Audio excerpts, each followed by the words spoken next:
ciencia.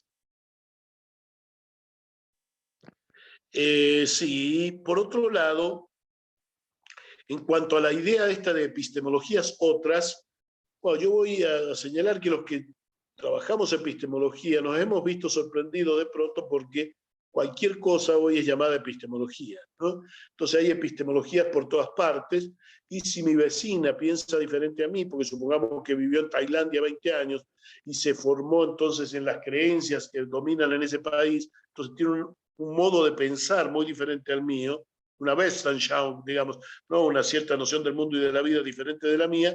Entonces digo, tiene una epistemología distinta de la mía. No, no tiene ninguna epistemología. Lo que tiene es una episteme, en todo caso, mejor de los casos distinta, es decir, ha sido formada en una episteme distinta, en una diferente manera de entender las cosas. Pero una diferente manera de entender las cosas no es otra epistemología, es otra episteme, es otra forma de entender. La epistemología es un metadiscurso en relación a las formas de entender el mundo. Es un metadiscurso, sobre todo en relación singularmente con la ciencia, pero si uno lo dice en un sentido más general, con otros modos de entender el mundo, y la gran mayoría de las formas de entender el mundo no tiene una epistemología propia, porque la epistemología, vamos a decir que es un logro, o si se quiere también una enfermedad de Occidente, solamente. En el sentido nietzscheano sería una especie de enfermedad, sería la obsesión por la seguridad en el saber. Pero en todo caso, sea enfermedad o sea logro, es propio solo de Occidente. Yo no conozco otras culturas que hagan epistemología. E insisto, tampoco tienen por qué hacerla. No es un defecto de las otras culturas no tener epistemología. No es algo que podamos decirle, ay, miren, qué mal que están porque no tienen epistemología. Insisto, podría también entenderse al revés, que la modernidad enrula el rulo, digamos, ¿no? Y da una vuelta más barroca sobre sí misma al insistir en esto del dominio científico técnico del mundo, y ligado a ese proyecto, entonces plantearse la cuestión epistemológica como una especie de exigencia metadiscursiva que, donde ya, si la ciencia pretendía tener seguridades de conocimiento, tengamos una seguridad mayor todavía de otro discurso que da razón acerca de la posible seguridad de la ciencia. En todo caso, podemos entonces discutir si está bien tener o no epistemología. Lo que no podemos decir es que hay epistemología en todas partes y que los indígenas tienen epistemologías y los afros tienen epistemologías y mi tía Rosa tiene epistemología. No, no hay epistemologías por todos lados. La epistemología es un discurso sistemático acerca de las condiciones de producción y de validez del discurso científico, y es, o si se quiere, de discursos no solo como el científico, sino de discursos en general acerca de su validez cognitiva. Y bueno, eso no hay por todas partes. Quizá pudiera haber alguno distinto del occidental, yo no lo conozco, pero si lo hubiera, no es que hay epistemologías múltiples ni epistemologías otras, como dicen los decoloniales. Creo que eso es definitivamente falso, digamos, y que pasa además por ser un logro extraordinario, un supuesto respeto a los saberes alternativos o distintos al dominante occidental, y la verdad que es pretender endilgarle a los saberes no occidentales una característica del saber occidental, con lo cual hay un colonialismo implícito muy claro, en realidad, en la idea de las llamadas epistemologías otras. ¿No? Los decoloniales pueden ser coloniales sin darse cuenta. Bueno, dicho esto, entonces como introito, vamos a entrar a la cuestión de las ciencias sociales, las ciencias sociales y su pertinencia, su importancia, su necesidad en este periodo histórico donde, insisto, el atropello a la razón está siendo uno de las cuestiones más constitutivas de la época, ¿no? Asalto a la razón, ¿no es cierto? Como llamó Lukács en su época, en una época peligrosa, pues fue el inicio del nazismo, que no quisiéramos creer que estamos asistiendo al inicio de unas derechas de dominio hegemónico mundial, pero la posibilidad existe, porque efectivamente están creciendo en todos lados. Entonces, frente al irracionalismo en ciernes son decisivas las ciencias sociales. Y va a ser decisivo defenderlas. Ahora, eso es una tarea difícil. No es misión imposible, como decía alguna vieja serie televisiva y luego quizá, creo estuvo también en el cine. No es misión imposible, pero es misión difícil. ¿Por qué? Porque el problema de la ciencia social es que habla de los temas de que hablan todos, de que hablamos todos en la vida cotidiana. Es decir, la ciencia social produce sistemáticamente conocimiento acerca de temas que son objeto del habla banal, del habla trivial, del habla cotidiana, o del habla, podemos ya no llamarla banal, porque puede tratarse de temas importantes y de enfoques serios, pero que en todo caso no tienen mediación cognoscitiva sistemática, ¿no? De modo tal que las personas, mayoritariamente en nuestras sociedades, creen que esos temas son temas de opinión pura, temas no solo opinables en el sentido general de que se puede opinar en ellos, sino temas que no son de otra cosa que de opinión. O sea que no hay nada científico que decir de ella, esto es según lo que a cada uno le parece. Porque bueno, estamos hablando de la política, estamos hablando de las costumbres sociales, estamos hablando de, qué sé yo, temas como la seguridad o como las políticas sociales, bueno, son todas, la salud, bueno, son temas de que habla cualquiera y que por lo tanto la gente cree que son cuestiones de opinión en el sentido más fuerte de la palabra, es decir, sobre las cuales no hay posibilidad de un saber sistemático que privilegie determinadas afirmaciones en la medida en que estas afirmaciones estén basadas en datos ciertos, metódicamente construidos y que tengan validez y que sean interpretados a través de teorías y no a través simplemente de lo que a cada uno de nosotros se nos ocurre. Ustedes saben que las teorías no son hipótesis adventicias, casuales, no, una teoría es pública, en el sentido que los sajones dan esa palabra, es decir, es algo que compartimos una serie de personas que no nos conocemos entre nosotros, y uno dice Weber, y ya todos sabemos de qué se está hablando, más, menos, pero los que estamos en ciencias sociales sabemos. Durkheim, ya más o menos sabemos. Marx, sí, ya sabemos. Es decir, que no necesitamos desarrollar todas las ideas de Marx para saber cuál es la teoría de Marx, porque ya es pública esa teoría. Bueno, eso es público para nosotros, pero para la gente que no sabe ciencia social, desconoce al respecto y no tiene ciertamente por qué saberlo, ¿no? Y realmente no es obvio ni fácil cómo desde el sentido común, desde el habla cotidiana, desde el tratamiento, digamos, de uso diario, respecto de un tema cualquiera, se puede pasar a la ruptura epistemológica que permita convertir a los objetos de habla cotidiana en objetos científicos. Esa ruptura, ese salto hacia la conversión de una problemática del discurso diario hacia problemática científica, sobre la cual Bourdieu ha trabajado mucho. Bueno, eso no es obvio ni para la gente de la calle, ni tampoco es obvio para los que nos dedicamos a ciencias sociales. Es un proceso complejo.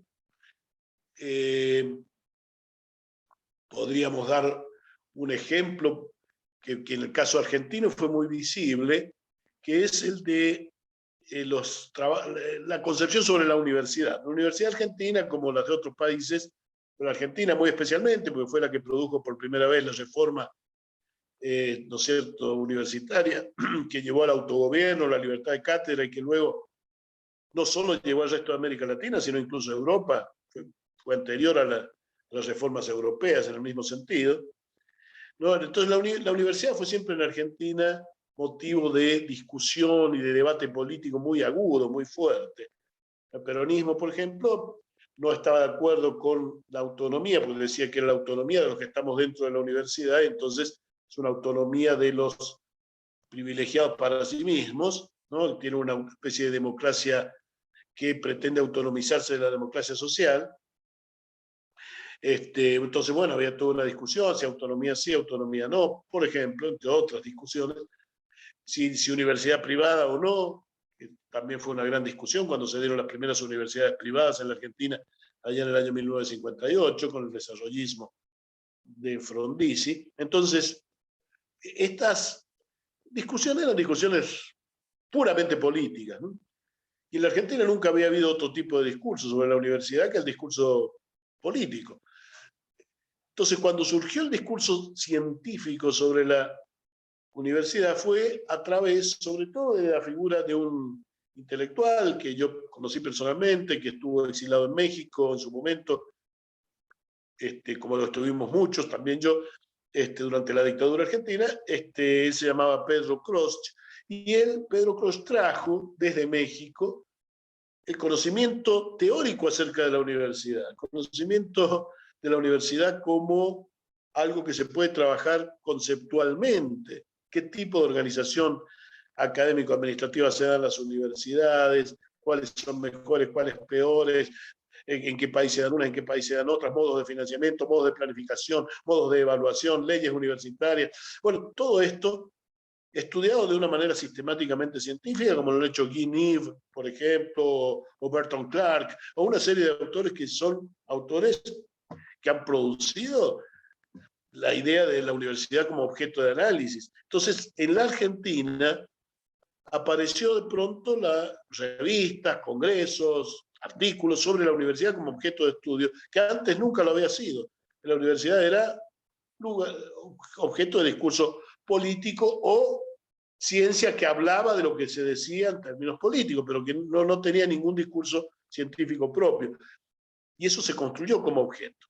Como se puede construir como objeto el tema de la seguridad ciudadana, es decir, el tema del delito y de qué hacer frente al delito, un tema que preocupa a nuestras sociedades, un tema que tiene mucha influencia en las elecciones, en las votaciones, como la que recientemente ha habido acá en mi país, aunque era una elección interna, digamos, una primaria, pero que funcionan casi como una gran encuesta pública nacional, encuesta al aire libre, digamos.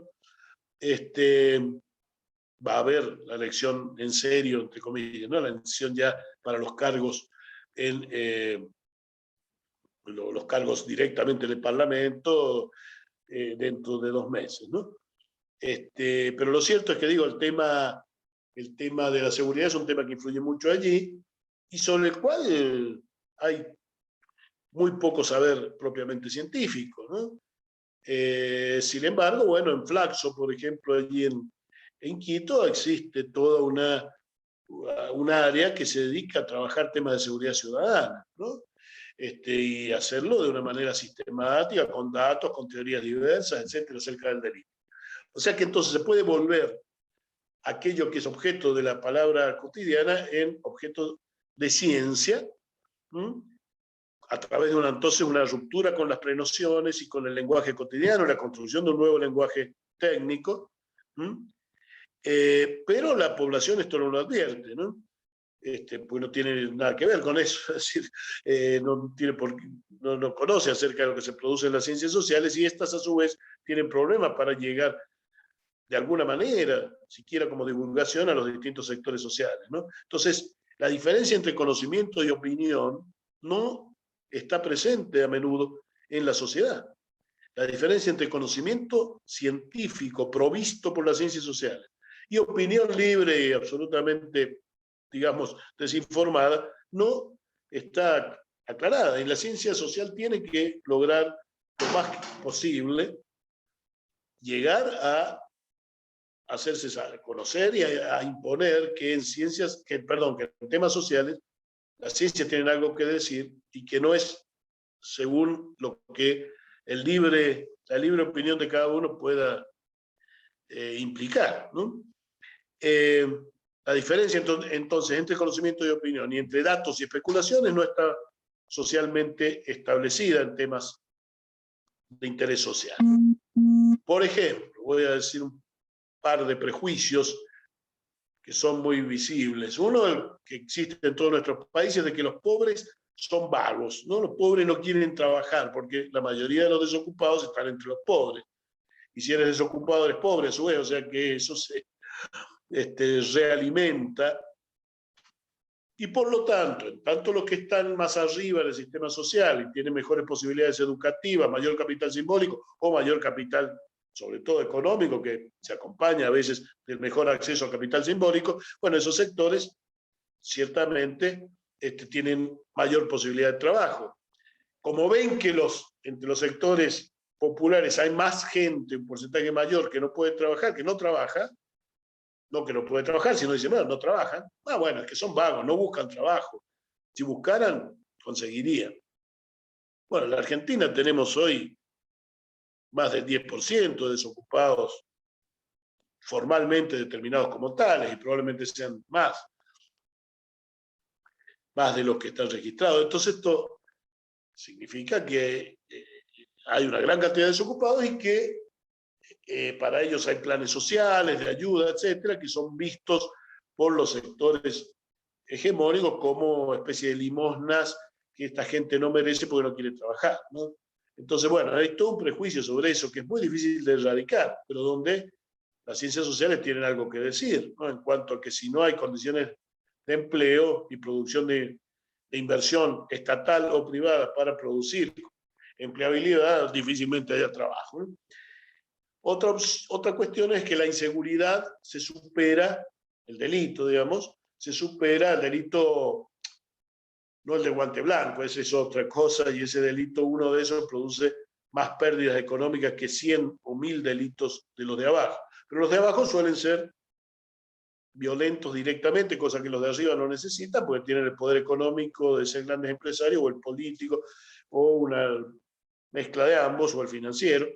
Y entonces a partir de eso manejan resortes que no necesitan apelar a la violencia física.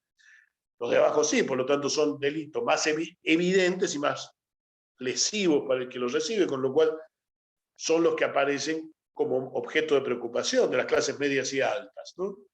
Los otros delitos nos pueden perjudicar más estratégicamente, pero no nos perjudican de manera directa como violencia sobre nosotros. Por lo tanto, la inseguridad se plantea como problema y el delito como problema de los delitos de abajo, los delitos de los, digamos, los que no son de guante blanco, ¿no? Y frente a esos robos y hasta asesinatos en algunos casos, se cree que la inseguridad se supera con la mano dura, por ejemplo, con el aumento de la pena. Parece sentido común eso, si le aumentas la pena, menos se van a animar a delinquir. Bueno, toda la criminología ha demostrado que eso es falso. Es decir, que aumente la pena, eso no tiene nada que ver con la disminución del delito, porque el que delinque no está pensando en que lo van a descubrir, ¿no? Está pensando en que necesitas o que quiere hacer la acción delincuencial, ¿no?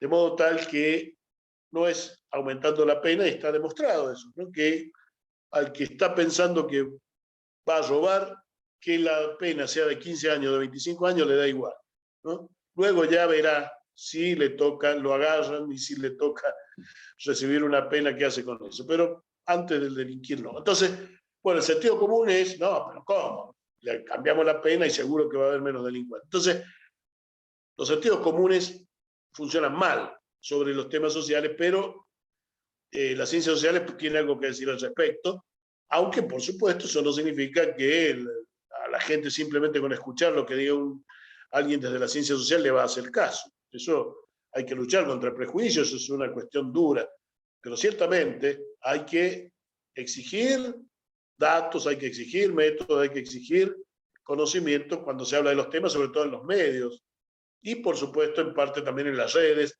que es donde se dice definitivamente cualquier cosa, ¿no? Bien, este era el segundo punto que quería charlar, el tema de las ciencias sociales y la necesidad de reafirmarlas frente al hecho problemático de que las ciencias sociales no parecen muy distintas del habla común, No es como si se va a hablar de física atómica, y bueno, el que no sabe, no sabe, no dice nada de eso en el café, en la charla de amigos, en el bar, digamos, ¿no? O en la familia, no opina, pero si se trata de hablar de política o del delito, o de temas sociales de cualquier tipo, si la salud, la educación, ahí todos opinan y creen que da igual. Entonces estamos en la necesidad de hacer saber que las ciencias sociales existen y que tienen una palabra que decir, que no es cualquiera. Eso no significa que sean infalibles, pero son metódicas y en ese sentido no son iguales a cualquier opinión, ¿no? Por último, y está un poco ligado a este segundo tema, la cuestión lo del paradigma, ¿no? La inexistencia de paradigma en las ciencias sociales. Porque, a ver, las ciencias sociales parece que no fueran ciencias, según su apariencia primera, si se comparan con las físico-naturales, ¿no? Esas ciencias sociales no son ni arbitrarias ni ensayísticas, no son simplemente ponerse a escribir lo que se me ocurre, y mucho menos ser arbitrarias en sus resultados. Tienen que dar cuenta de lo que dicen y mostrar la coherencia entre hipótesis y resultados, entre teorías y datos, ¿no? Pero es cierto que no parecen ciencias. Si uno compara lo que se ve en un congreso de ciencias físico-naturales o lo que es un paper de ciencias físico-naturales, que es simplemente se hizo el experimento tal, hubo tal resultado y por tanto tenemos tales conclusiones. No es así en ciencias sociales. En ciencias sociales hay todo un marco teórico, hay una inevitable entonces referencia a interpretaciones distintas posibles que no está en las ciencias físico-naturales, que parecen ser absolutamente fijas y determinadas, ¿no? Ante tales experimentos hay tales resultados y se terminó, están todos aparentemente de acuerdo. Y esto es porque los consensos básicos existen en ciencias físico-naturales y no existen en ciencias sociales. Y eso es lo que Kuhn mostró, Thomas Kuhn, ¿no es cierto? Es que en las ciencias físico-naturales se aprenden en manuales, según manuales, que están normalizados. Es decir, ¿qué quiere decir con eso? Estas ciencias en realidad están normalizadas, porque hay acuerdos teóricos en común por toda la comunidad científica. Lo único que se hace es hacer trabajo empírico en base a trabajo empírico nuevo, sobre temas nuevos, pero en relación a teorías ya preestablecidas. Y sobre esas teorías hay acuerdo. Y como hay acuerdo, hay normalización. Es decir, todos piensan igual en lo teórico, con pequeños matices o alguna controversia menor sobre alguna área específica, pero lo que hay es acuerdo sobre, por ejemplo, la teoría relativista, en todo lo que haga macrofísica, y la teoría, ¿no es cierto?, cuántica en lo que hace a microfísica, y eso no está en discusión, ¿no? Es más, un paradigma no es simplemente una teoría. Un paradigma implica teoría, pero implica supuestos más generales, que es qué temas son relevantes en una ciencia en un momento dado, qué temas se elige, qué tipo de probanza se da por buena, qué tipo de metodologías se dan por válidas. Es decir, es toda una forma de operación, un paradigma, una forma de funcionar de una ciencia en un momento dado. Por lo tanto, las convicciones teóricas están afirmadas en una cuestión preteórica, que son los hábitos, la forma en que fue formado el científico, la metodología de configuración de los científicos, las formas en que estos investigan y en las cuales publicitan sus resultados. Eso es un paradigma, es algo muy fuerte, está compartido por cada comunidad científica, la de los biólogos, por un lado, la de los matemáticos por otro, la de los físicos por otro, y así sucesivamente, ¿no?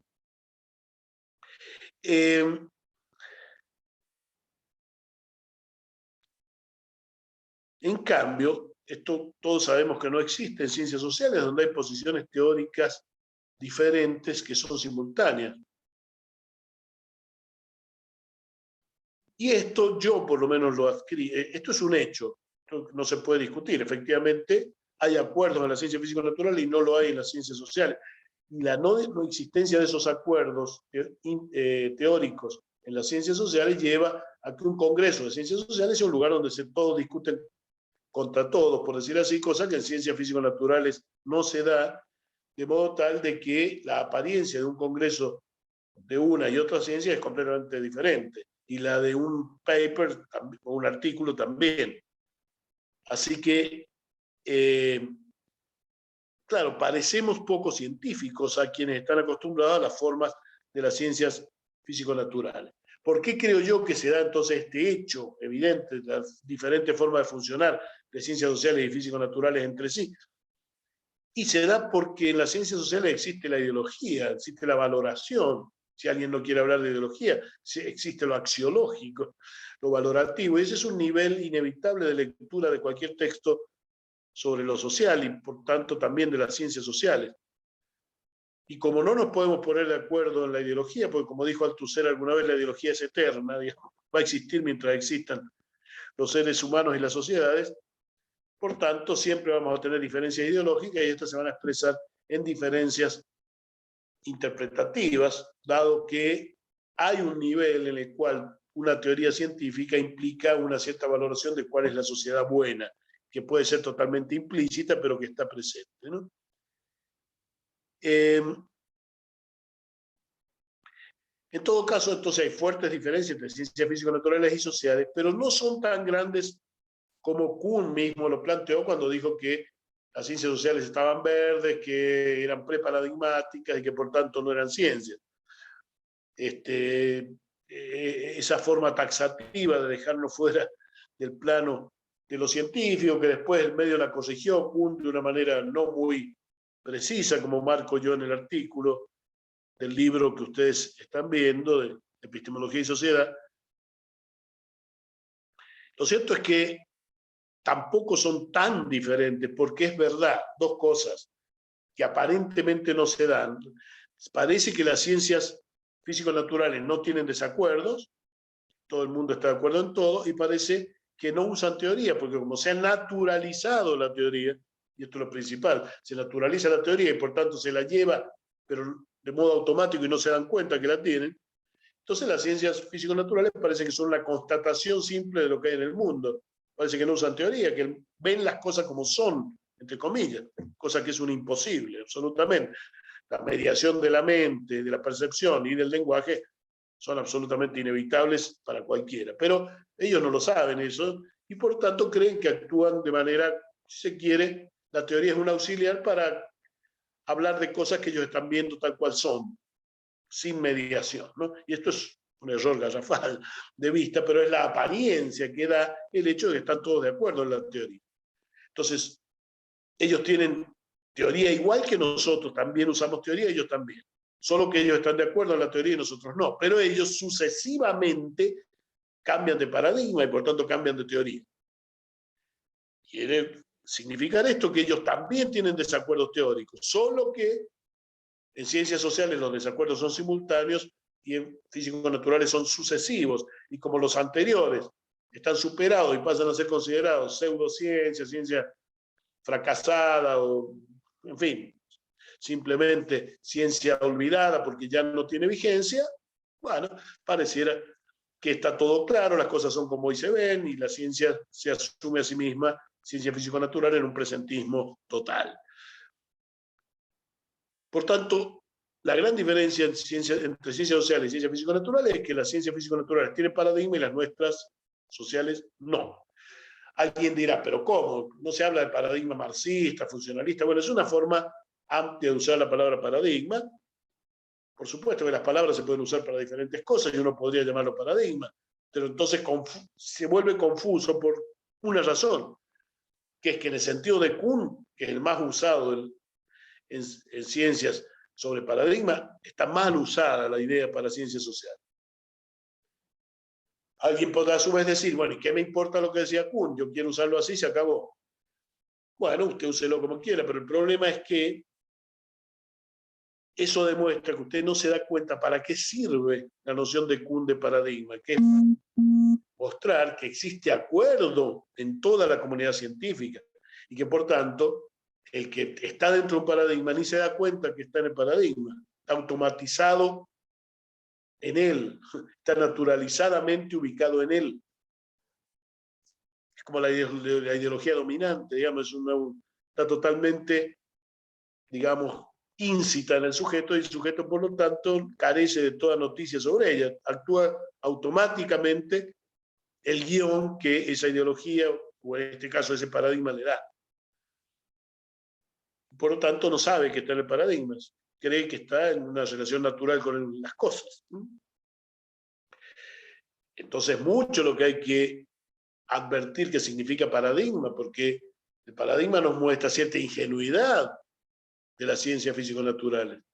La noción de paradigma nos permite advertir que no se dan cuenta de las teorías que usan, no se dan cuenta que están habitados por una serie de lenguajes, posiciones, etcétera, que repiten automáticamente y que creen que es el dibujo natural del mundo y en realidad es su propia forma de verlo acorde a la hegemonía existente. Así que ya para terminar la locución y después, por supuesto, podemos dialogar todo lo que para ustedes sea cómodo y que también lo sea para vuestro profesor.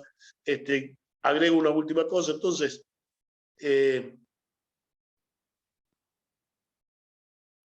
es, en cuanto a esto de paradigma, importante tener claro que no hay en ciencias sociales el acuerdo que hay en la ciencia físico-natural. Eso es lo que Kuhn llamó paradigma, y si alguien quiere llamar paradigma a que todos los marxistas conforman un paradigma, bueno, si lo hace, allá queda bajo su égida, pero ciertamente no digamos, no deja de privarse de la posibilidad de entender lo que pasa en las ciencias físico-naturales, cuál es nuestra diferencia específica y cómo nos podemos defender de la apariencia de pura objetividad que tienen las ciencias físico-naturales, que es el concepto de Kuhn el que permite de construir la aparente cristalización de la ciencia físico-natural. En todo caso, esto es lo que lleva a que se crea a veces que nuestras ciencias no son ciencias y nosotros tenemos que reivindicarlas, porque que tengan variabilidad teórica no significa que las teorías sean arbitrarias, no significa que no haya que justificarlas, no significa que no son públicas y que son sometidas a uso y son sometidas a crítica y son sometidas a deconstrucción también en su caso. Así que creo que ha llegado un momento en que tiene importancia defender nuestras ciencias frente a un embate de la irracionalidad que no solo lo tienen las derechas, pero que las derechas del cual están haciendo buen uso y que es algo grave, creo, en tanto son, bueno, derechas finalmente autoritarias que hablan en nombre de la libertad, se llaman libertarios en la Argentina quienes hablan de que ellos, cada uno puede hacer lo que le dé la gana y en nombre de ello estuvieron contra las medidas sanitarias, están contra la ciencia, están en contra, son terraplanistas algunos, ¿no es cierto? En fin, dice que la ciencia inventó ¿no es cierto?, la existencia del Sol como centro del sistema de los planetas. En fin, tenemos que hacer una defensa, yo creo, seria del rol de la ciencia y tenemos que poner a la ciencia en el debate social. Eso significa no debatir la ciencia por la sociedad, por supuesto la sociedad podrá hacerlo en la medida en que sepa qué es la ciencia y puede hacerlo, como no, pero sobre todo primero en los debates sociales poner un lugar para la ciencia. En los debates sociales hay que poner un lugar para la ciencia y esto significa que los que somos portadores de ciencias sociales tenemos que tener un lugar en el debate público y no podemos dejar que las cosas públicas que son tan importantes estén solo en manos de ciertos sujetos mediáticos que son nada más, a menudo, no siempre, claro, pero a menudo no son nada más que los manejados por el titiritero de los dueños de los medios que llevan a decir a algunos periodistas que no cultivan de la mejor manera lo que corresponde que sea un periodista, porque hay periodistas espléndidos, arriesgados y veraces, pero hay muchos que lamentablemente hoy deshonran la profesión por televisión, sobre todo por lo menos en mi país, de una manera que es horrorosa, que es excesiva y que es masiva, ¿no? Y que, bueno, pasa por la manipulación absoluta de la opinión pública a través de toda clase de fake news y de toda clase de lo que un autor interesante para leer, que Harry Frankfurt, llamó en su momento la bullshit informativa, o sea, donde ya no se trata de si es verdadero o falso, sino de basura, hablar pavadas, hablar de trivialidades todo el tiempo, que es la mejor forma de trivializar los grandes temas. Bueno, muchísimas gracias entonces por la escucha y por la atención, y bueno, quedo para aquello en que pudiéramos dialogar, ¿no? Muchas gracias, Roberto. Vamos a dar paso a los chicos, no sé, que se animen a hacerte la pregunta. Término abierto, ¿sí? Hay una pregunta que tenemos en el chat, hecha por Henry Valencia, que dice, debido a la inexistencia de paradigmas en ciencias sociales, ¿existe alguna forma de medir la validez de una teoría por sobre otra en ciencias sociales? ¿Cómo se determina la eficacia de una teoría para llevarla a la práctica? No sé si tengo Sí. las preguntas y después No, tú... no, Rafael, vamos de una, pues yo creo que es mejor para el orden, ¿no es cierto? Si no, luego se conjuntan al responderlas de un modo un poco simplista, pues se pierde la riqueza de cada pregunta. Preferirías ir de a una si se puede, ¿no? A ver,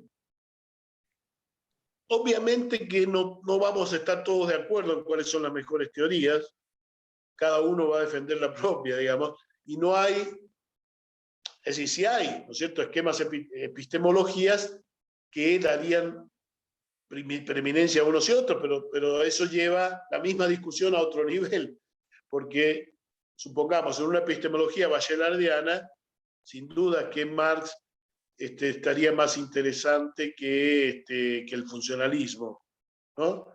Pero, ¿por qué? Porque Marx es más abstracto, es decir, está más lejos de las apariencias, que es el gran tema de Bachelard. Pero si uno es positivista en epistemología, va a decir que ciertamente el funcionalismo tiene una versión más cercana a diríamos, al control empírico que la de Marx. Por supuesto, eso podría discutirse, pero ciertamente está más cercana al empirismo, aunque no es para nada empirista el funcionalismo, pero tiene una cierta influencia de la mentalidad estadounidense en relación con lo empírico, que es mayor que la de Marx, que nada menos que una tradición alemana, como era la de el especulacionismo hegeliano, ¿no? Por lo tanto, un, digamos, empirista, ya sea popperiano o neopositivista, le va a decir a usted que es mejor la teoría, ¿no es cierto?, funcionalista. Pero ¿por qué podemos entonces buscar algún criterio metateórico que pudiera servir para diferenciar de una mejor manera cuál teoría va mejor? Yo creo que ese es un criterio pragmático el que habría que apelar. ¿Cuál es ese criterio? ¿Cuáles teorías permanecen en uso a lo largo del tiempo, ¿no? Fíjense que el funcionalismo en algún momento dominó todo el escenario, incluso latinoamericano, porque fue la primera teoría sociológica que se impuso, que nos trajeron del norte. Al poco tiempo ya surgió el marxismo como teoría alternativa, pero el marxismo hoy se sigue usando, mucho menos hoy que hace 20 años, pero se sigue usando como una teoría útil para la investigación, y el funcionalismo hoy es una teoría prácticamente terminada. O sea que no sirve para... El funcionalismo dejó de servir no porque alguien lo refutara, sino porque nadie más lo usó, porque dejó de ser heurísticamente interesante para los problemas sociales de la época, ¿no? Yo creo que ese es el mejor criterio. Aun cuando también, cuando están en uso varias teorías de una manera relativamente igual, uno podría apelar a algo que uno podría llamar en algún sentido alcance explicativo de las teorías, ¿no? Que, por ejemplo, el caso de la psicología es muy evidente. El psicoanálisis es una explicación mucho más compleja que el behaviorismo, el conductismo, sobre lo que es el desorden o enfermedad psíquica, como se lo quiera llamar, ¿no? Así que uno podría discutir a partir de las epistemologías a las cuales uno adscriba, siendo bachelardiano como yo lo soy en buena medida, que hay teorías que tienen un grado de consistencia interna y de campo de explicación más amplio que otras, ¿no? Pero esto siempre es muy discutible. Yo creo que lo más indiscutible es que hay teorías que funcionan para la producción de investigación y otras que funcionan menos, y que las teorías que más funcionan, por lo menos momentáneamente, tienen que ser dadas como aquellas que tienen mejores condiciones, ¿no?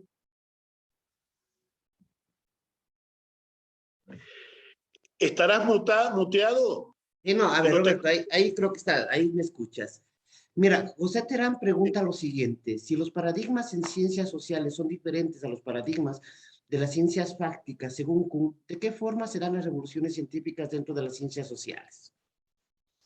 De la pregunta ahí sería: ¿hay revoluciones teóricas, científicas dentro del campo de la teoría social?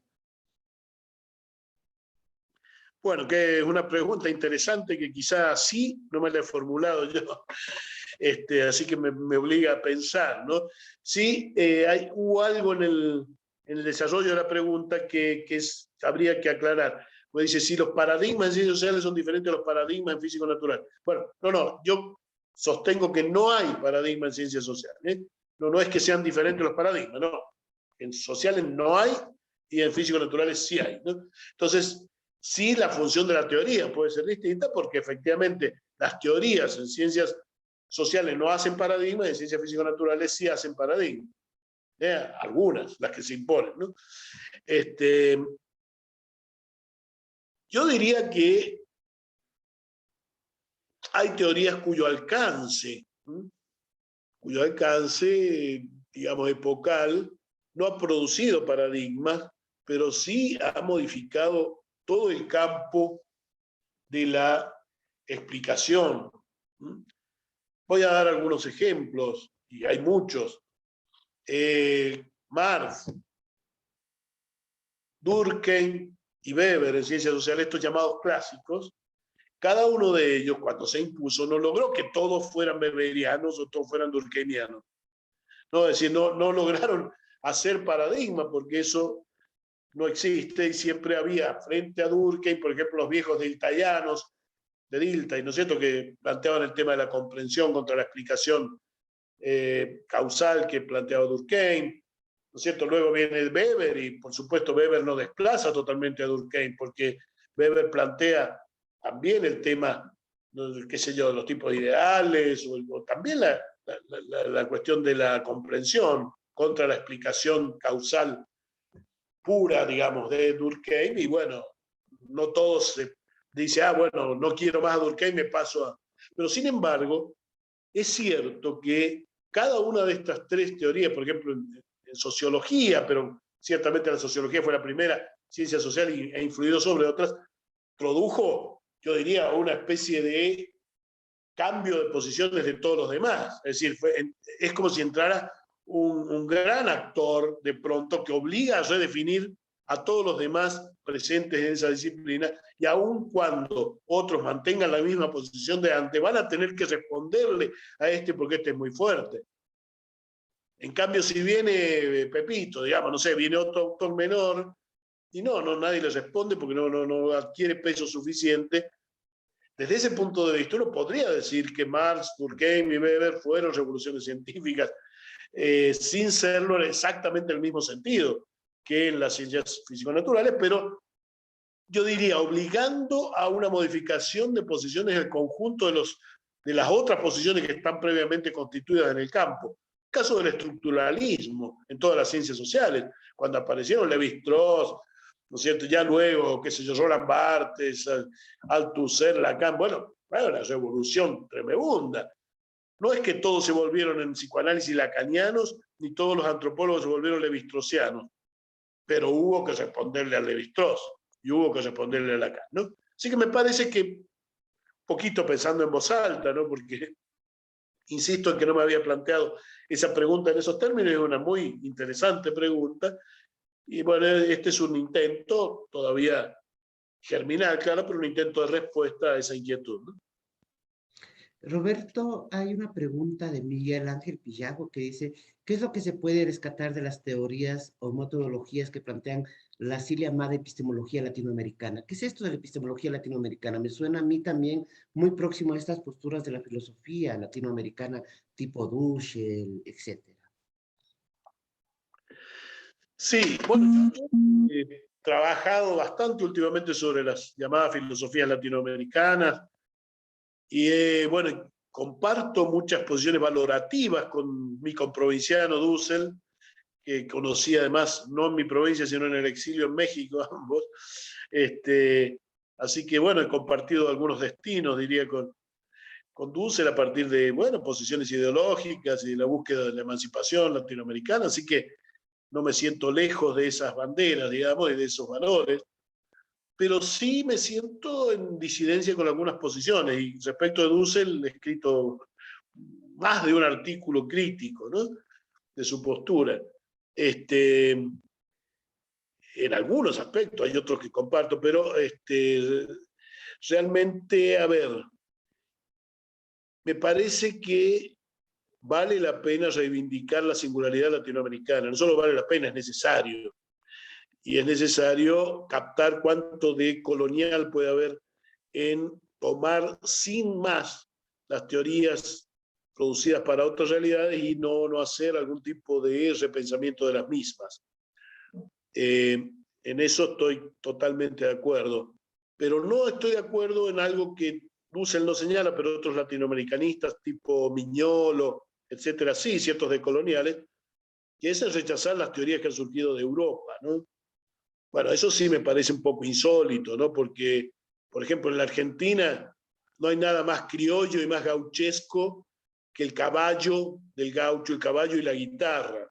Pero ni el caballo lo inventamos los argentinos, ni la guitarra la inventamos los argentinos. Los dos vienen del otro lado del Atlántico. Entonces, el que sean nuestros significa en cuánto nos lo hemos apropiado, ¿no?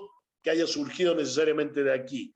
Desde ese punto de vista, yo no creo que las cosas para ser americanas tengan que ser necesariamente originales de América, ¿no? Puede ser, el maíz será nuestro, pero también, ¿no es cierto?, pueden ser nuestras ciertas especies que no surgieron aquí, que las hemos incorporado y que forman parte de nuestra dieta y de nuestros gustos, ¿no? De modo que lo latinoamericano, digamos, creo que tiene valor como punto de vista, diría yo, epistémico, en el sentido de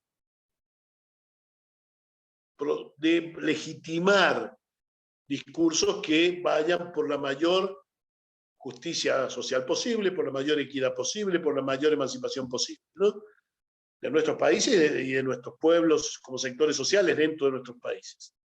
Y comparto plenamente eso, pero eso desde el punto de vista epistemológico, a mi juicio, significa que vamos a usar como caja de herramientas cualquier discurso, sea surgido aquí o en otro lado, que seamos capaces de ubicar como coherente con esos intereses emancipatorios tal cual hoy nos los planteamos aquí. Y desde ese punto de vista, puede haber discursos. Marx no surgió aquí, ¿no es cierto? Marx no era ni, qué sé yo, ni guaraní, ni calchaquí, digamos, ¿no? Pero, pero bueno, es útil, yo creo que sí, ¿no? Por ejemplo, hacer como Miñolo, que Marx no, porque no nació aquí, bueno, a mí me parece francamente descaminado, ¿no? Creo que en todo caso sí hay un Marx mal usado, y bueno, mucho de Mariátegui y muchos otros autores, y del mismo Dussel, que es un marxólogo extraordinario, nos sirve para pensar un Marx latinoamericanizado, acorde a nuestros intereses, ¿no?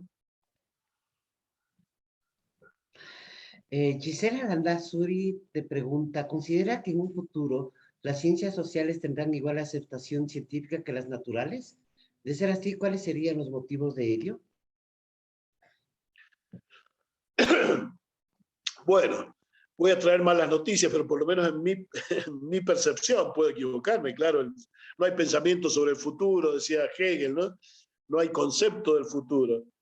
Aquella famosa y bella frase de que el búho de Minerva hace su vuelo al anochecer, bueno, significa que el concepto viene después de la realidad y por lo tanto, bueno, las previsiones son siempre conjeturales, ¿no? Entonces mi conjetura es que no, que las ciencias sociales tienen esa dificultad intrínseca que yo planteaba en el segundo punto de los tres que traté de desarrollar, que es que se ocupan de temas cotidianos que los puede hablar todo el mundo, de modo tal de que la gente no necesita de la ciencia para hablar de ellos. Si yo le digo, mire, vamos a hablar de astronomía, y si no vamos a ver lo que dice la ciencia, no podemos decir nada. Vamos a hablar de ecuaciones, y si, bueno, las ecuaciones son propias de la ciencia, de eso. Ahora, si vamos a hablar de, qué sé yo, de la costumbre de tomar café, y bueno, esa costumbre, sí, a mí me gusta tomarlo después del almuerzo, no, mire que a mí me hace mal, no, que a mí me pone como loco y no me deja dormir. Bueno, vamos a decir cada uno sus cosas, pero no necesitamos estudiar. Que el deporte, que lo que decíamos, la inseguridad. O sea que hay ese problema, es un problema ineradicable, diría. Es un problema del cual no nos podemos escapar. No hay manera de salir. Es muy interesante todo el estudio que se hizo sobre la historia de la vida cotidiana, ¿no? Cuando yo era niño no había ninguna historia de la vida cotidiana. La historia era de reyes, ¿no es cierto?, y de militares, ¿no es cierto? Era de Napoleón, ¿no es cierto?, de los Borbones, pero acerca de cómo se tomaba, se vestía la gente o qué comía, bueno, de eso no había ciencia, nadie se había ocupado de esas nimiedades, según se creía. Bueno, afortunadamente, un poco la posmodernización cultural puso en vigencia que la historia no la hacen los llamados grandes hombres, sino que la hacemos todos, y la hacían las amas de casa, y la hacían los artesanos, y los vendedores, los pequeños comerciantes, los labradores. Bueno, historia la hemos hecho todos. Entonces, la microhistoria y el narrativismo, dos líneas históricas de los últimos 40, 50 años, incorporaron entonces una historia de la vida cotidiana que es muy interesante. Porque, ¿desde cuándo se usa el tenedor? ¿No es cierto? O desde cuándo se usa el pantalón, o desde cuándo, qué sé yo, nos peinamos, ¿no? Bueno, muy interesante toda esa cuestión, ¿no? Y ahora hay discursos científicos sobre eso. Ahora, la gente no nos va a preguntar a nosotros a la hora de hablar de cómo peinarse, e incluso hasta de formular conjeturas de cómo es que alguna vez se inició la idea de peinarse. Bueno, van a decir lo que se les ocurre. Entonces, las ciencias sociales informan diferentemente estos debates y estas ideas, pero difícilmente puedan desplazar la posibilidad de hablar de ellas de otra manera. Se va a seguir hablando de ellas de manera desinformada, de manera informal, de manera cotidiana, y eso, bueno, va a seguir estando. Yo creo que, por lo tanto, más bien lo que hay que hacer es dar un lugar a las ciencias sociales ahí, es decir, que las ciencias sociales puedan informar el debate. No van a poder evitar nunca, ni impedir, y además tampoco vendría a cuento todo el habla informal y cotidiana sobre esos temas, pero que cuando se habla de manera formal de estos temas, cuando se habla en televisión, en radio, incluso en las redes de estos temas, bueno, que por lo menos haya alguna exigencia de hablar en serio, de hablar con datos, de hablar con argumentos sistemáticos, y no lo que hoy es predominante, y es, bueno, realmente diríamos lo que algún programa de televisión argentino, en alguna época, un programa cómico, estuvo muy bien, pues se llamaba Hablemos sin saber, ¿no? Y decía que una costumbre de determinadas sociedades, y podía ser también, claro, la sociedad nuestra, la Argentina en mi caso, era el hablar sin saber. O sea, bueno, pongan el micrófono, y es cierto, hacían experimentos por la calle, no le ponían el micrófono a la gente, y le decían cosas totalmente absurdas, ¿no? Es cierto que el cerro más alto del mundo está ubicado acá en la Argentina, y sí, decía algunos, sí, claro que sí, nosotros tenemos. Dice, ¿y cuál es?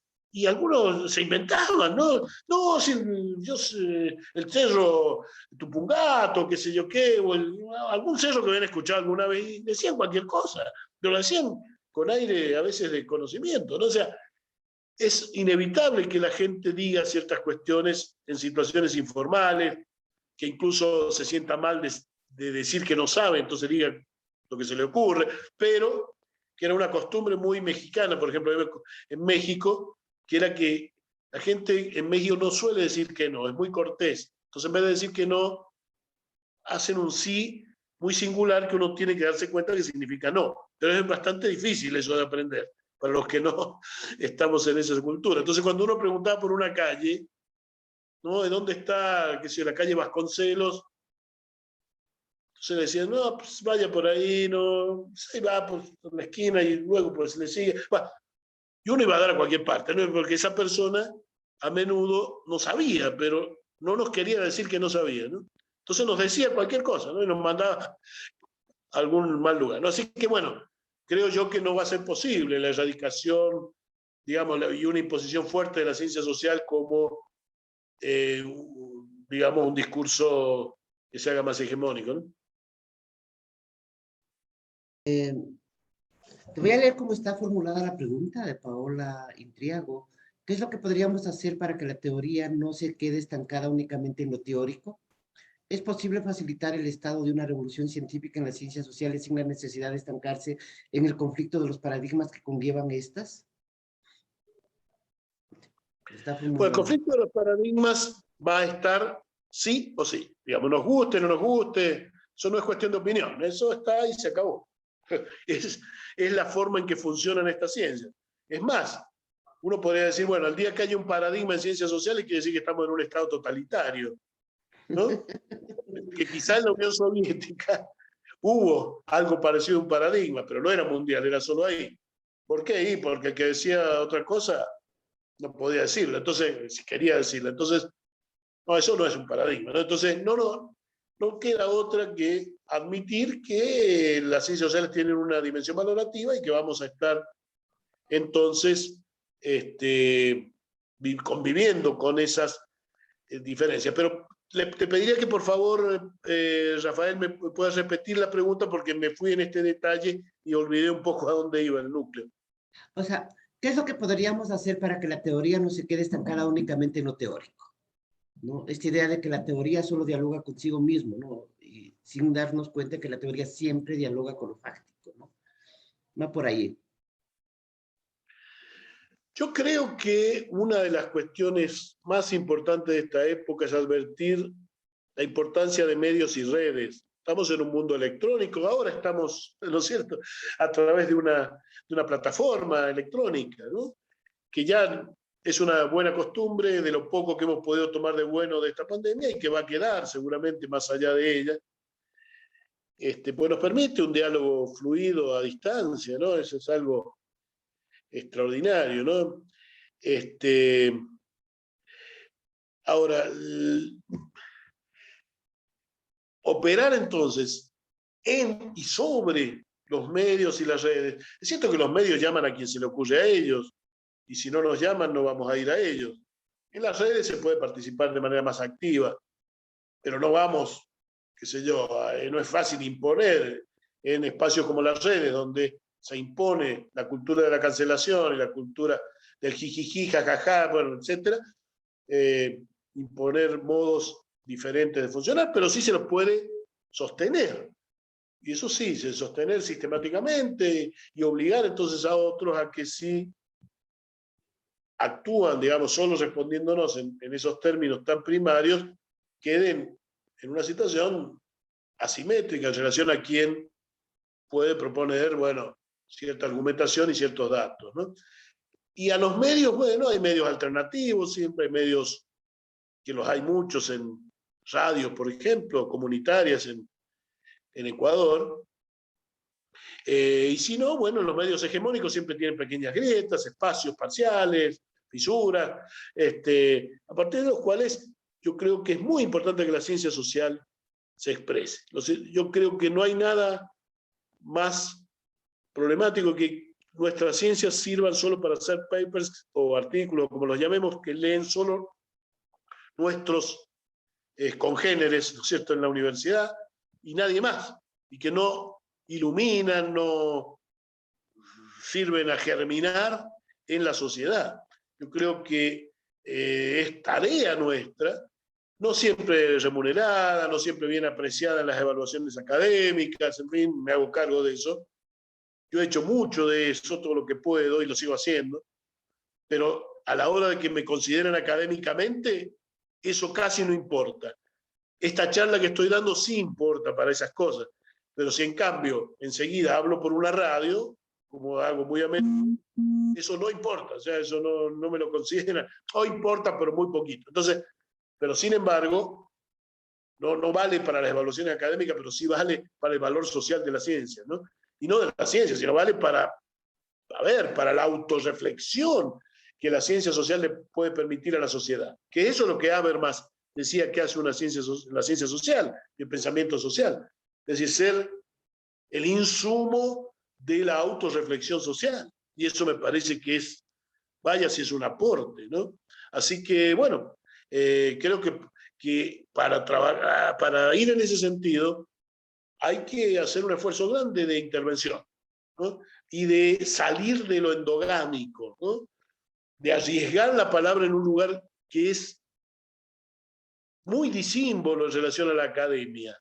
Cosas que cae muy bien decir en la academia, cae muy mal decirlos en la sociedad. El lenguaje inclusivo, que en Argentina se ha impuesto muchísimo en las universidades, cae bien en algunos sectores sociales de clase media alta, y cae bastante mal en general en otros sectores de la población y es rechazado directamente por otros, mayoritariamente. Entonces, un comunicado, por ejemplo, que acaba de sacar el sindicato de docentes de mi universidad, escrito fuertemente con el lenguaje inclusivo, les alumnos, etcétera, les profesores, les trabajadores, etcétera, cae muy bien en la universidad y cae bastante mal en algunos otros sectores sociales, ¿no?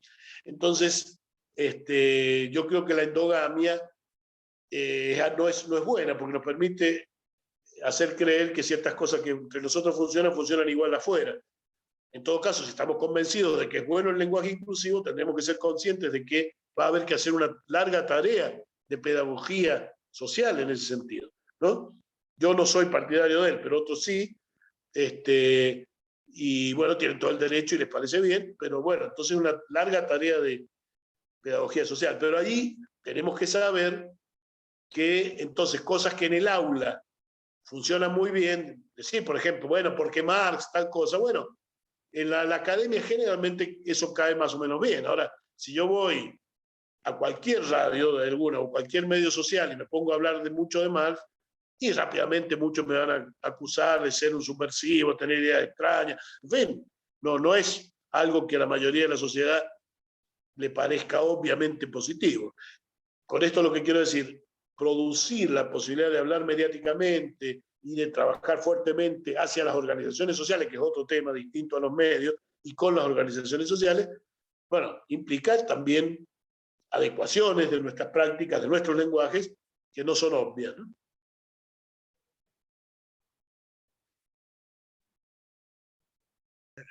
Hagamos unas dos preguntas más sobre... ¿Estarás muteado? No, ahora ya me desmuteé.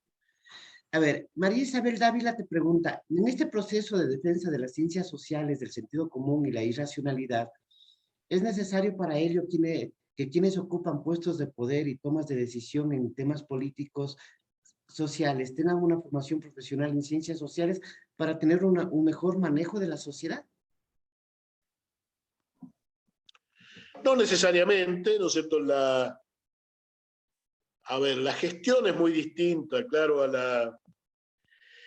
la actividad de estudio, ¿no? Y ciertamente ya mostró Weber en su famoso escrito sobre el científico y el político, que son dos mundos muy diversos, ¿no? Conozco pocos científicos que sean buenos políticos, los hay, claro, pero en otra época, claro, si hablamos de la época de Andrés Bello, de Rocafuerte, ¿no es cierto? Vicente Rocafuerte, allá en Ecuador, o de, qué sé yo, Domingo Faustino Sarmiento en la Argentina, sí, pero en esa época no había división social del trabajo.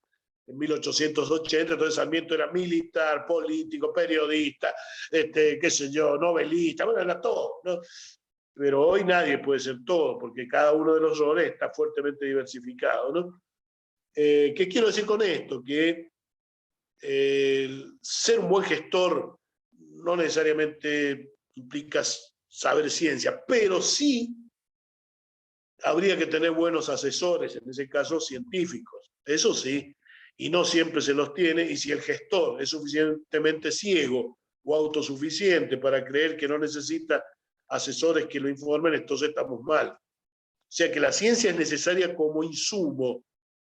El científico como gestor puede serlo, como no, y puede haberlo excelentes, pero no agrega nada el que sea científico que sea mejor gestor. Pero que tenga ciencia a través de asesores, sí, eso claro que le agrega, y no solo le agrega, es imprescindible, creo hoy, ante la complejidad de los problemas sociales que enfrentamos, ¿no? De modo que, en fin, para dar un ejemplo, acaba de ser reemplazada la ministra de Seguridad que teníamos en el actual gobierno en la Argentina, y la ministra era una mujer de formación antropológica, que había estudiado como antropóloga a las fuerzas de seguridad y había tenido incluso, qué sé yo, campamentos, digamos, donde había compartido tiempo con, muy típico de la antropología, ¿no? Tiempo con gente de la gendarmería, distintas fuerzas de seguridad argentina, con lo cual tenía un conocimiento importante de esas, digamos, fino, de esas fuerzas, que es importante para un ministro conocerlas, un ministro de seguridad, que es el jefe último de esas fuerzas, ¿no?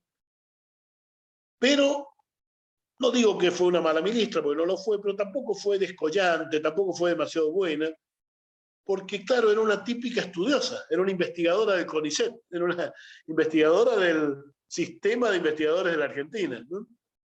Entonces su hábitus, en el sentido de Bourdieu, bueno, era el hablar bajito, hacer largos razonamientos, justificaciones complejas.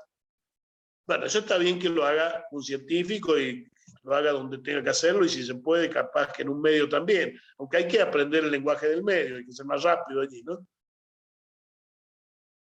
Pero, claro, a la fuerza de seguridad se les habla un poquito más fuerte, digamos, si es que se quiere ser mandante con ellas, ¿no? Así que bueno, entra un nuevo ministro que es bastante más mandón, vamos a ver cómo funcione, pero tiene mejores posibilidades. Con esto, vuelvo a lo del principio, no me parece evidente entonces que digamos, aquellos que vienen del hábitus académico puedan funcionar bien en el hábitus político, aunque por supuesto hay casos en que sí, pero no es intrínseco una cosa a la otra, y más bien lo contrario, digamos, más bien lo esperable es cierta dificultad de traspaso de una cosa a la otra, pero la ciencia como insumo de la actividad sobre áreas sociales, pongamos políticas sociales, economía, salud, educación. Hoy se necesita asesorías de primer nivel profesional científico. Y claro que sí, sin eso estamos a ciegas, no estamos en el año 1940, que todo uno lo podía tomar del ensayo y de la opinión, no. Así que coincido entonces con la necesidad de saber que los científicos estén presentes, pero no es lo mismo que los científicos sean los que hacen la actividad política directa o gestional directa, ¿no? Roberto, un poco para ir concluyendo, ¿sí? La importancia de la crítica dentro de las ciencias sociales. O sea, ¿cuál es el concepto de crítica dentro de las ciencias sociales? Porque todos somos críticos, digamos, del positivismo, pero hay distintas versiones de la crítica, ¿no? La crítica marxista, lo que sería la crítica postestructuralista, Foucault, Deleuze y todos ellos, los postfundacionalistas, ¿no? Entonces, una crítica al positivismo también implica una crítica a la racionalidad instrumental capitalista. Pero, sin embargo, esa crítica también tiene que contaminarse, digamos, ¿no? En el escenario político. ¿Cómo lo miras tú eso? Sí, me parece muy interesante, Rafael, porque yo intento, por supuesto, con mis recursos, mis capacidades y mis limitaciones, no colgarme de las modas académicas, ¿no? No colgarse de de los pensamientos que se imponen en el lado crítico de la sociedad, digamos, ¿no? Es decir, porque está el pensamiento dominante, frente a él, el de las derechas, ¿no es cierto?, el del capitalismo, etcétera. Bueno, en las universidades es común, no es unánime, pero sí es mayoritario, la crítica a esa postura. Pero dentro de eso, luego se van imponiendo discursos. En una época fue el marxismo como tal, en otra época fue la escuela de Frankfurt, en otra época se impuso el postestructuralismo, y hoy en América Latina, por ejemplo, los decoloniales y Boaventura son enormemente hegemónicos, ¿no? Y hay cosas que aprender de ellos, y yo he aprendido de ellos, como seguramente muchos de nosotros, pero también hay cosas en que hay que mantener la capacidad de crítica. En todo caso, uno puede intentar criticar y ser refutado y demostrarse que la crítica, digamos, que el autor tenía razón y fue uno el que falló. Puede ser, por supuesto, eso es propio de todo debate, poner a consideración y ver quién tiene mejores armas argumentativas, conceptuales, mejor, digamos, está mejor asistido por los hechos.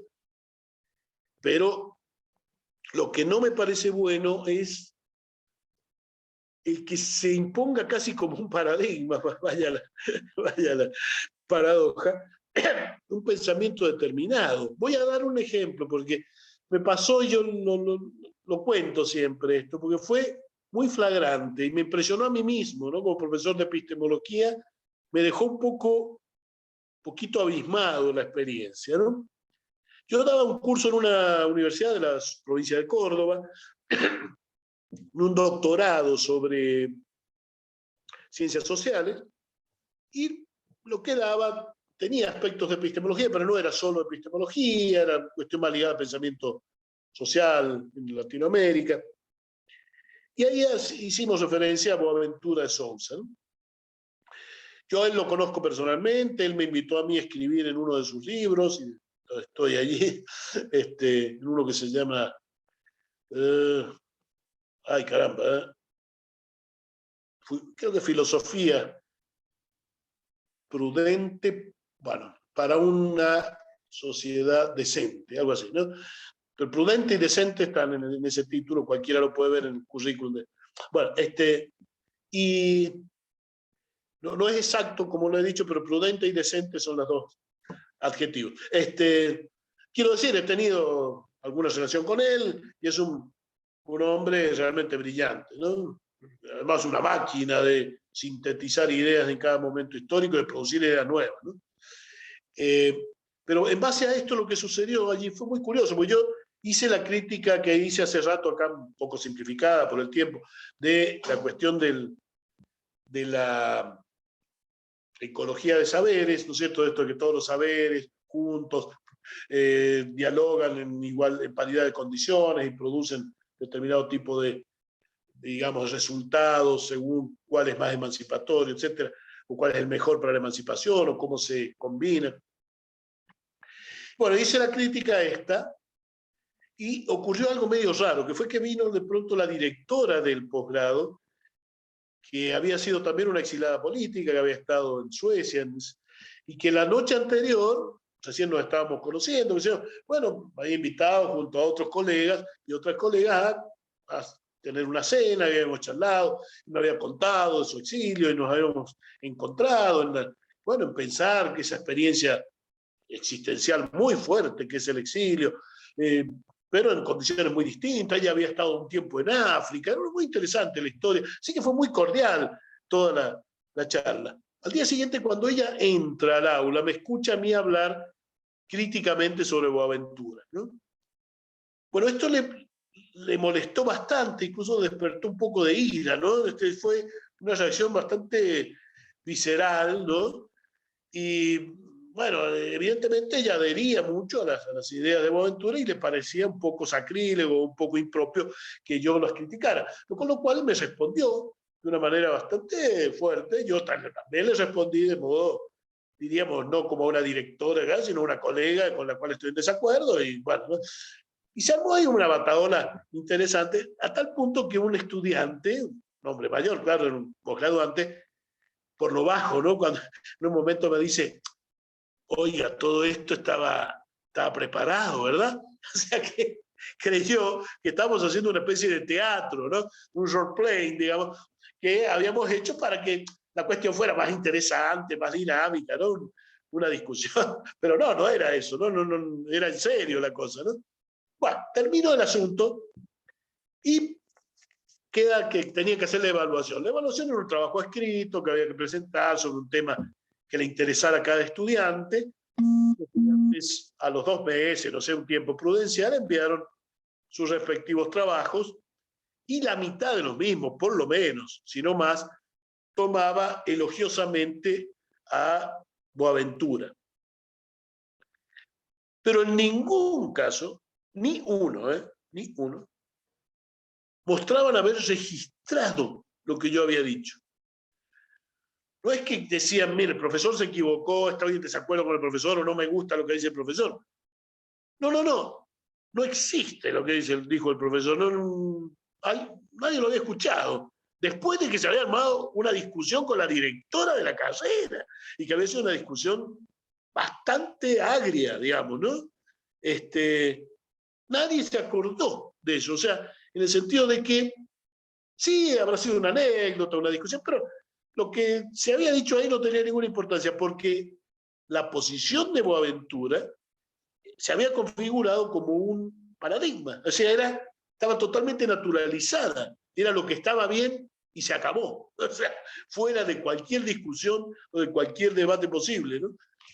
De manera que ni habían registrado, porque yo lo que le pido a un alumno en ese caso, que por supuesto tiene todo el derecho del mundo de no acordar con lo que yo dije, pero que registre lo que se dijo y lo contraargumente. O sea, que si yo argumenté A, él diga, mire, usted no tiene razón porque yo pienso B, ¿no? Pero no que directamente diga, bueno, me importa nada lo que se dijo, ¿no? Porque entonces significa que hay algo del curso que esta persona no asimiló.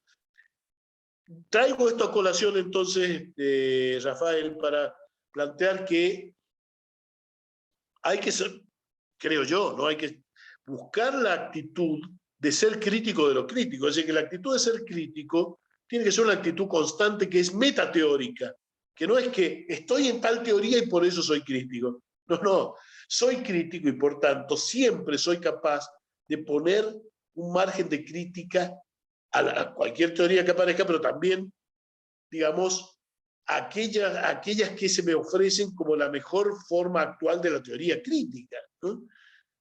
Por supuesto que podría haber y hay casos en que uno dice yo estoy en total acuerdo con este autor o por lo menos no tengo nada que criticarle. Por supuesto que sí, ¿no? Me explico, no estoy diciendo que uno anda con un martillo tirando abajo todo lo que aparece, ¿no es cierto? No estoy llamando a una iconoclasia loca, ¿no es cierto? O qué sé yo, destructiva, no, para nada. Lo que sí quiero decir es que hay que tener una alerta. Me parece que en ese sentido, ¿no es cierto, Rafael? Lo que llamas espíritu crítico, sostén de la crítica, es algo que no se puede dar por agotado en una elección teórica, ¿no?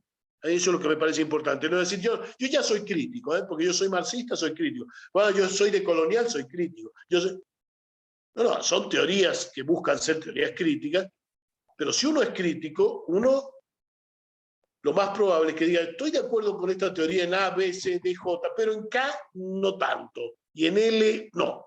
¿No es cierto? Es decir, ser capaz de siempre tener un ojo abierto a la no totalización, digamos, ¿no? Que puede uno hacer en una determinada posición, y más aún en un nombre, que eso es peor todavía, un nombre, por ejemplo, digamos, el nombre cualquiera, Marx, Dussel, Aventura o el que fuera, porque en un nombre se encajan cosas que con el tiempo van cambiando. Si Boaventura no piensa igual que sus primeros libros él hablaba de posmodernidad, palabra que ha expulsado totalmente de su lenguaje. Después, no la van a ver, pero ni de casualidad, desde hace 20 años para acá, pero antes estaba en el título de su primer libro, ¿no? Que era acerca de la ciencia en la posmodernidad, algo así como Introducción a una ciencia posmoderna. El libro publicado allá por el CIPOS de Venezuela, Introducción a una ciencia posmoderna, posmoderna. O sea que, fíjense, además casi es una especie de contradicción en sus términos, muy interesante porque él plantea una formulación muy nueva.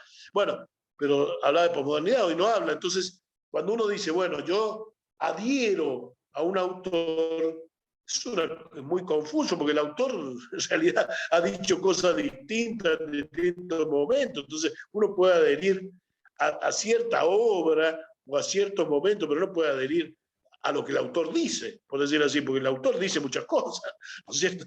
Y no todas resultan aceptables en el mismo nivel de veracidad, en el mismo nivel de validez, en el mismo nivel de fundamentación, en el mismo nivel de relación de, diría yo, acuerdo con determinada determinada contenido empírico, más que la noción de evidencia no me gusta, ¿no? Evidencia empírica se dice, no hay ninguna evidencia, ¿no? Creo que, no sé si lo digo en el libro, pero he dicho por ahí que no hay nada menos evidente que la evidencia científica. Las cosas no hay, los hechos no son evidentes, como bueno, el mismo Nietzsche también otra vez se encargó de insistir en que no hay hechos, solo interpretaciones. Sí, yo creo que sí hay hechos, pero que los hechos siempre se nos dan en interpretaciones. No sé si tu señal es la que está mal o la mía. Bueno, para finalizar, una pregunta así rápida, ¿sí? ¿Tú consideras, con todo lo que has mencionado, de que la ciencia sigue siendo una de las armas críticas más importantes contra los poderes? Yo considero que, por supuesto, las ciencias pueden ser armas del poder. Sin duda que toda la crítica de la Escuela de Frankfurt trabajó en esa dirección para mostrar cómo el pensamiento tecnocrático utiliza ciertas nociones de la ciencia a su servicio, ¿no?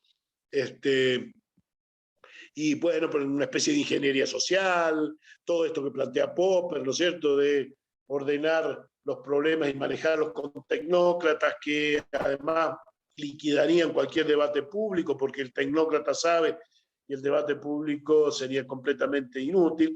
Desde las ciencias sociales sabemos que aún una opinión errónea importa socialmente porque forma parte de los modos de la legitimación social de las decisiones y que por lo tanto en todo caso hay que ver qué hacer con ella, pero no simplemente desecharla. ¿Me explico? Es decir, el técnico, el científico, el asesor tiene que saber que si hace una consulta social sobre un tema y lo que la gente opina, por ejemplo, es esto de que, qué sé yo, a todo aquel que comete ¿no es cierto?, un delito, lo que hay que hacer es darle penas enormes porque con eso va a haber menos delitos.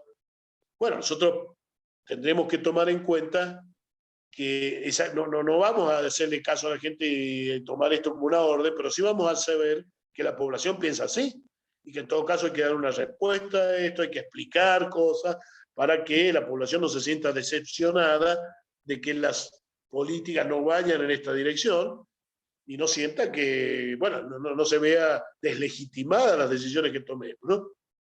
En fin, quiero decir, todos sabemos que ha habido y hay usos muy cercanos al positivismo, al tecnocratismo, al popperianismo de la ciencia en un sentido de dominación, en un sentido de eliminación de cualquier otra palabra que no sea la única que la de los gestores, ¿no?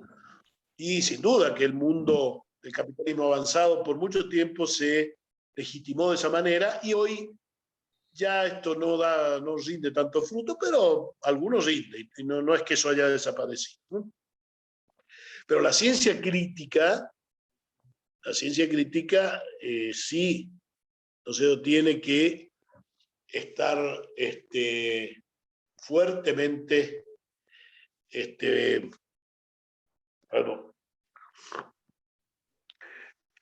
fuertemente presente, digamos, fuertemente, digamos, dada como aspecto, digamos, que sirva al cuestionamiento de lo social y de lo político establecido y cumple un rol muy importante allí, cumple un rol muy importante porque, como decía, insistí todo en mi primer punto, hoy más que nunca, o por lo menos no sé si más que nunca, no, también cuando el surgimiento del nazismo, pero más que en cualquier momento de la vida mía personal que yo recuerde, el ataque a la razón está a la orden del día, ¿no? Ujú, ujú. Es decir, el evangelismo, el peso que tiene en América Latina, el que tiene en el gobierno de Bolsonaro, 46 diputados evangelistas. Y insisto, no estoy contra la religión como tal, no, no es ese el tema. Incluso la religión ha dado lugar a grandes luchadores sociales, enormes militantes, pero sí estoy contra ya los usos carismáticos, diríamos, totalmente antirracionales de la religión. Es decir, cuando la religión opera en relación al mundo de lo político y de lo social, tiene que haber una mediación entre el discurso acerca, ¿no es cierto?, de lo llamado teológico o de, digamos, lo trascendente y la relación con el mundo concreto. Ahora, si de lo trascendente quiero bajar derechito por vía carismática a decir que hay que hacer en la política, ¿no? Por ejemplo, ¿no? Yo recuerdo que una de las políticas de los evangelistas era, entre comillas, esto, insólito, ¿no? Corregir a los gays, ¿no? Corregir a los homosexuales y transformarlos en heterosexuales por vía de la enseñanza moral, ¿no? Pues según ellos era una especie de perversión, ¿no? La homosexualidad en el sentido de una especie además de decisión moral errónea, no solo errónea, según ellos, inmoral, etcétera, ¿no? Entonces habría que volverlos a la moralidad y en la medida que se los vuelve al bien, bueno, ya toman las buenas decisiones y se transforman su género, cosa que desde el punto de vista de la teoría de la identidad es un disparate monumental, ¿no? Es decir, inaudito, ¿no? Es decir, la identidad se constituye, sobre todo en las primeras fases de la vida, y la identidad de género luego puede sufrir momentos de quiebre, bueno, pero las bases de su constitución son muy iniciales en la vida y eso nadie lo elige, eso viene, cuando uno se entera ya es, digamos, ¿no? Y nadie eligió ser homosexual, pero tampoco nadie eligió ser heterosexual, nadie elige, eso no se elige, aunque como reivindicación, sí, aquellos que son perseguidos o puestos contra el rincón por la mayoría social les dicen, bueno, yo he elegido, ¿no?, mi identidad sexual, yo estoy orgulloso de tenerla. Bueno, orgulloso de tenerla es seguro, pero elegido es una forma de decir, uno asume, pero elegir, yo por lo menos no elegí ser heterosexual, digamos, no es que había dos banderitas y me decía, mire, ¿cuál elige? ¿Quiere la amarilla o la roja? No es así la cosa, ¿no? O sea que es una barbaridad lo que decían los evangelistas desde el punto de vista de un discurso social entonces excluyente, autoritario, discriminador, bueno, horroroso desde el punto de vista del género. Sin embargo, lo imponían como una política pública, ¿no? Hay que ver cómo corregir a esa gente. Bueno, en fin, cosas que son verdaderamente espantosas, ¿no? Entonces, creo que en una época en que ese tipo de discurso está alcanzando peso social, no porque sí, ya no tenemos una sociedad salarial, tenemos una sociedad enormemente descompuesta, en la Argentina tenemos 40 millones de pobres, eso significa que hay masas enormes, enormes barrios de kilómetros y kilómetros y kilómetros de villas miserables, ¿no es cierto?, donde vive gente que está en condiciones tétricas, pésimas, que recibe apenas un plan social, una ayuda, a veces no recibe nada, y que además están envueltos en el individualismo, ¿no? Porque antes en los sindicatos la gente estaba, digamos, formaba parte de una suerte en común. El sindicato lo defendía a todos de la misma manera, etc. Está bien, podía haber un dirigente corrupto, pero digamos, el sindicato es una forma de asociación de iguales, o por lo menos de pares.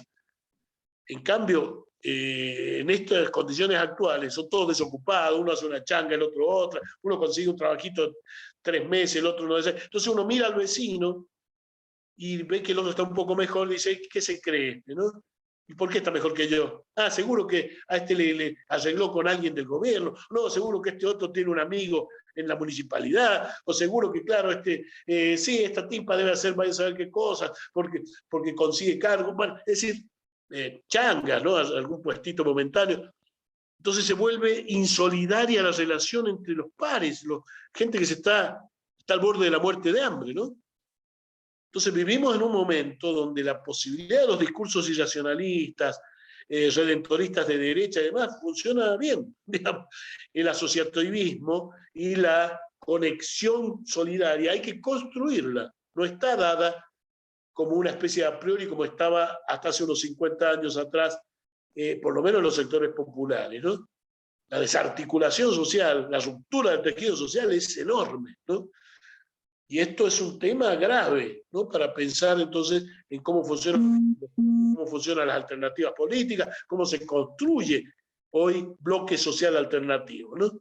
Así que yo creo que la ciencia ahora, Rafael, respondiendo tu inquietud en concreto, la ciencia social es parte hoy de esta argamasa de la constitución de una subjetividad colectiva distinta, o por lo menos de una resistencia al avance del irracionalismo y de las nuevas derechas, que insisto, no son una casualidad. Trump quiere volver en Estados Unidos y es bastante probable que vuelva, si es que las cosas siguen como están, donde el 70% de los ciudadanos estadounidenses, perdón, de los que votaron a los republicanos, cree que hubo fraude, cuando no hay, los datos dicen que no hubo ningún fraude, y está claro que no lo hubo.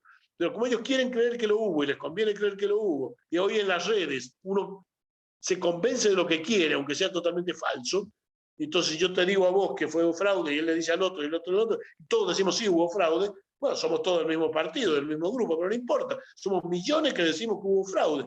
Sí, señor, hubo fraude y se acabó. ¿No es cierto? Acá en la Argentina ya el partido de derecha está denunciando fraude en la próxima elección porque tiene miedo de perderla, entonces, o de perder la ventaja ahora, ¿no? Entonces ya tienen el fraude preparado. El fraude es la nueva palabra. Funcionó con Fujimori en Perú, funcionó con Pérez en Ecuador, digamos, más allá de lo que cada uno piensa de Pérez, funcionó con Trump en los Estados Unidos, funciona con Macri en la Argentina, funcionó contra Evo Morales en su momento en Bolivia. La derecha, entre las fake news que plantea hoy, está la del fraude. Si gano, es porque gané. Si pierdo, es porque hubo fraude. Está clarísimo, ¿no? Entonces, bueno, esa forma absolutamente burda, pero sin embargo eficaz de funcionar en política, y la ciencia social tiene algo que decir, tiene mucho que decir. Señores, ¿dónde están los datos? A ver, tráigame la muestra de dónde estuvo el fraude. A ver, por favor, tráigame, ¿no? Así que bueno, Rafael, claro que tenemos mucho que hacer, muchísimo desde la ciencia social, ¿no? Bueno, Roberto, no sé si alguno de los chicos que están escuchando tiene alguna pregunta, algún comentario. Antes de dar por terminado, agradeciéndote tu tiempo, tu disposición, tu generosidad. Gracias por esta conversación que hemos mantenido contigo. Sí, esperemos que próximamente nos podamos ver y podamos tomarnos un buen café. Bueno, Roberto. un gusto. Y bueno, además del café, quizás hasta una cerveza también. Y una guitarreada, ¿no? Y una gran guitarreada con Alfredo Citarrosa. Por lo menos pues, tú sabes que yo toco la guitarra, así que bueno, va a ser un gusto. Bueno, muchísimas gracias, Rafael, por la invitación y muchísimas gracias a todos los estudiantes que han tenido el cuidado y la paciencia, ¿no es cierto?, de compartir este diálogo, ¿no? Muchas gracias, Roberto. Un gran abrazo. Gracias, chicos. Una buena tarde. Hasta luego. Un abrazo, Rafael, y un gusto. Un saludo a todos los estudiantes y las estudiantes. Listo. Chao, chao.